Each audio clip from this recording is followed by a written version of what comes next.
Alright, fuck. Dude, this fucking heat games. Wow! Jesus Christ! Sorry, man.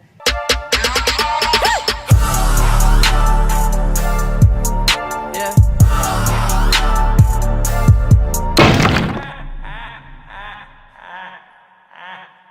What is good, our choosy friends? Back with another review, and this one's a little different than ones we've done before. It's not technically a movie review. It's well, it's not a theatrical. Yeah, it's not review. theatrical movie review. It's a movie review. Not your traditional movie review. No, but it's still a badass movie, and it's comic book, and it's well, it's everything we've always loved. The reason why comics are the way they are now. Yeah. This is amazing. So you guys don't know what we're talking about. Obviously, we're talking about the new Killing Joke movie that just came out. It's supposed to be released on DVD. They released it in some theaters for a few days. Yeah. Which we were too cheap to go to. Yeah, and obviously, we have to review it because not only are we big comic book fans, but our namesakes are kind of from it too. I mean, yeah, exactly. Jay, so and it's a great story as far as like their relationship with each other. Yeah. I mean, if you didn't read the comic book, definitely read the comic book. It's only like 80 pages, so it really doesn't take that long. And then you can watch this movie. They do add some stuff to the movie as far as like in the beginning because, again, the book's kind of short, so to make like a full hour-and-a-half movie about it would be a little difficult. All right, so I say as a comic book fan and as a big Batman fan, Yes. honestly, what did you think about it? Honestly, I thought it was good. It wasn't as crazy action-packed. Like, I've seen all the DC animes, and they're freaking awesome. I love Right, all of right, them. Under the Red Hood would have to be my favorite, just throwing that out there. But it was good. It had a lot of build-up, a lot of story. The beginning part, I felt like it added context, but I felt like it took too long. I will agree with you there. I felt like the beginning just dragged on so much. Like, I think I was telling you when I first saw it, and I put it on, I was like, am I watching the right movie? Yeah. Like, because I was like, I didn't remember any of that. And I knew that they had to do like a Barbara Gordon kind of, to give her more context in it because of what happens to her later on, try to like, make it more, I guess, appealing, like you feel more bad for her. Yeah, that and in essence, and I think also because she hasn't been in any of the DC animated movies. Like, she was in Bad Blood, but they just showed her like for 2 seconds at the end of it. I mean, it even starts out, I think the first line in the movie is, "This probably isn't how you were expecting this to begin." And it was like, no, not really. I was expecting the Killing Joke. Yeah. This is not what I signed up for. Yeah, because in the comic book, it starts off right away with Batman going to Arkham and talking to Joker. Yeah. And in this, it's like a whole half hour before you even get to that scene. Yeah. But I mean, once that half hour is over, it's right into the Killing Joke. Yeah. I mean, exactly off the pages. I mean, the artwork was beautiful in Yes, this. that is one I thing thought I it was did like. really good. Obviously, the voice acting, Mark Hamill is the Joker. Freaking Kevin Conley come back for Batman. Oh, yeah. Even the girl that did Barbara Gordon, Tara, I don't remember her name, Tara something. From Batman the Animated Series, was that her? Yeah, but I mean, even she did a really good job. The only problem was I did feel like in a couple parts that the actors did kind of phone it in a little bit. Like, when the Joker has his first iconic laugh after he turns into the Joker out of the chemicals, it wasn't really like that Joker laugh that Mark Hamill for. You know what I mean? So I just felt like they pushed it on him. I mean, they've been doing this forever. It felt like maybe if they would have given him a little break before doing another one, saying, "Hey, this is your last one.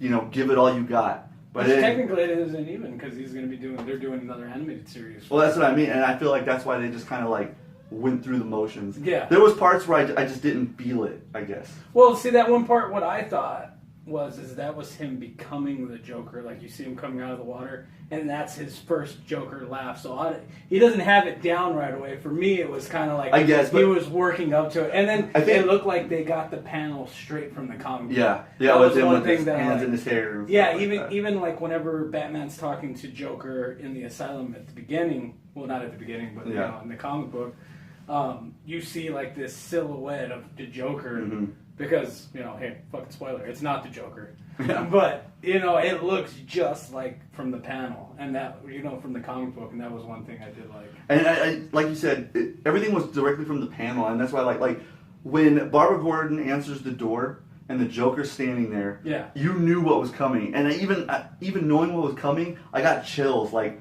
oh my God, this is actually going to happen. Like, he's actually going to freaking shoot her and paralyze her. And I was just like so, like, oh my God, this is like exactly how I imagined it when I read the book, you know? So it was pretty amazing. And another thing I really like about that is because in Arkham Knight, they show like a quick recap of her getting shot. Like they got that from the Killing Joke. But in that, he's wearing a ball cap. Right. And in this, he's actually wearing the sun hat, which I thought was perfect. They did it, the Hawaiian shirt and everything. Yeah, it was just all made him look right. like a tourist. Yeah. Even like when she answers the door too, and the shadows over his eyes, and you just see like that little glimpse of light. You know, it just looks super creepy. Yeah. And I mean, like I said, it's just the Joker that you love from the book. It's like, this is exactly what I wanted. This is a true embodiment of Joker in this movie, which is awesome because it's that crazy, it's the killer, it's the thinking that I'm doing what's right, and then also with this intelligence, like the whole, well, just get into it, I guess. Yeah. He takes Commissioner Gordon after he shoots Barbara Gordon because she's there, and he takes Jim and he takes him to this fucking circus that he bought. And he's showing them all this shit, and they're like stripped him naked. They're trying to drive him crazy, but at the same time, he kind of does have some logic to it. He was like, what would you do to a man that beat down other people, that intimidated them, ruled by fear, to get his means and accomplish what he absolutely wanted outside of the law? And then Jim Gordon's response is, I'd throw the book at him, thinking that the Joker was talking about himself, when in all reality he was talking about Batman. Batman. Yeah. Which is like, shit, that's true. In a point, you know, it is. And that's what I liked about this so much, too. Yep. Is it was like, damn, Joker actually had a point to what he was doing. He was making sense.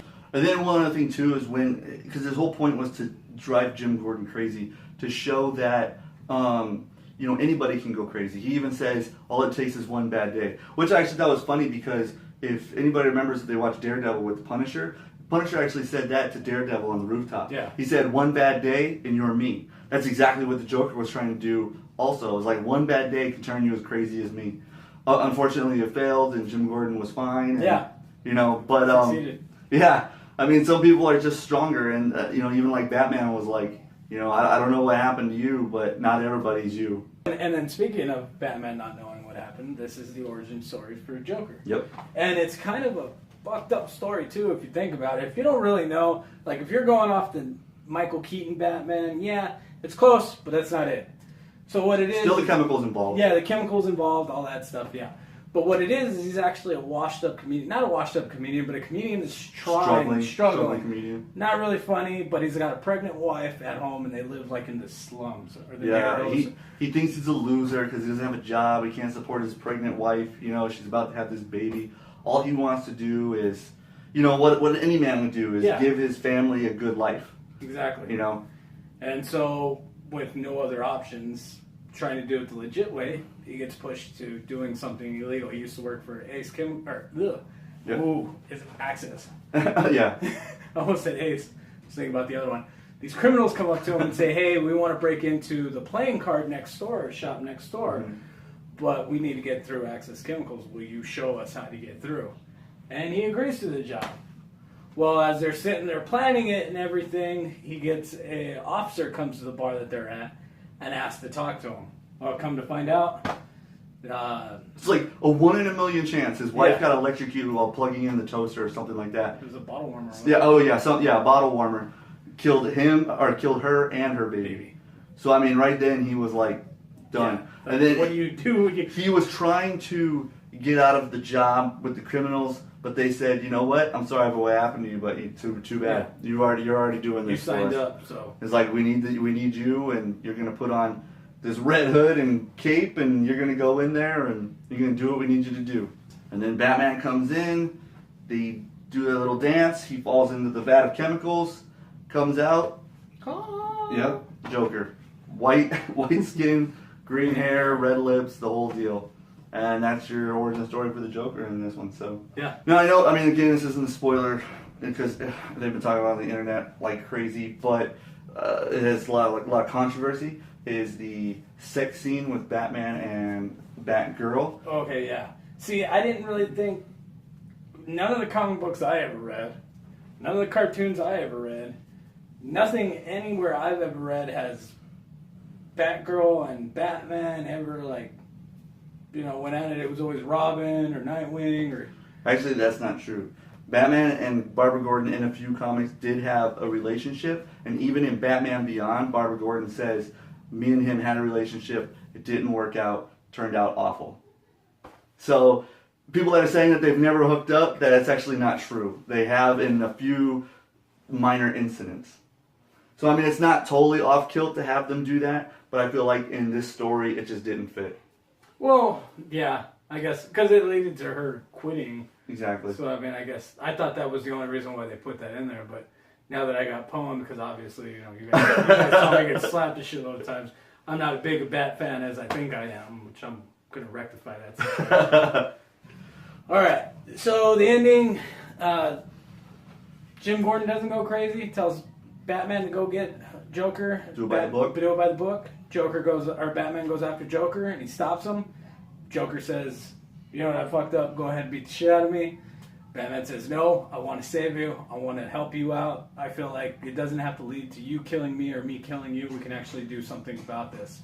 And then that's when leads to the joke, and I'll let you go into the joke. I don't really remember the joke. Oh, okay, I remember. I just thought maybe you wanted to jump in. So the joke is there's two crazy guys, two patients escaping a mental institution. One jumps across to the building next to it, and the other one's afraid of heights. So the other inmate looks at him and says, well, I'll shine the light on the beam, and you can walk across to me. And the other guy goes, well, what do I look like? I'm crazy? You're just going to move the light as soon as I start walking. And then they start laughing. And then Joker starts laughing, and then Batman starts laughing. And it's like a big laugh. Like, Batman, yeah, like it ends with just Batman laughing. Like, you never hear Batman laughing, and finally it's like, he's laughing, so it's kind of a good ending. Alright, so this isn't a normal movie, as we said before, so we're not going to give it the normal, you know, all the ratings and stuff like that, like streaming and all that. Yeah. We're just going to do a quick out of 5, you know, pretty much how we felt about it. I liked it. I'm going to give it a 4. I think if you're going to watch it, skip ahead 28 minutes so you don't watch all that Barbara Gordon bullshit, and you got the killing joke. Great movie. And I'm also going to go with 4. You don't necessarily have to skip ahead, but I thought there could have been more action in it. It wasn't bad, but it wasn't absolutely my favorite out of all the animated series. All right. So that's it. I hope you guys enjoyed this review. As usual, comment down below, hit the like button, subscribe. And don't forget about our challenges. Our challenges are still out there if you guys got any ideas for those. Or any like movies coming out or anything like that, you know, let us know. Next movie we're probably going to do a Suicide Squad. Oh yeah. Definitely. Oh yeah. I'm like super excited for that one, so that'll definitely be our next review. It's got Batman. I mean, I'm excited about all the characters, so. Alright guys, so as usual, when you choose to spend your hard-earned money, make sure you choose smart. Take it easy guys. Bye guys. Hey guys, thanks for watching. Be sure to check out some of our other reviews and check out our challenges as well, and we will see you in the next video.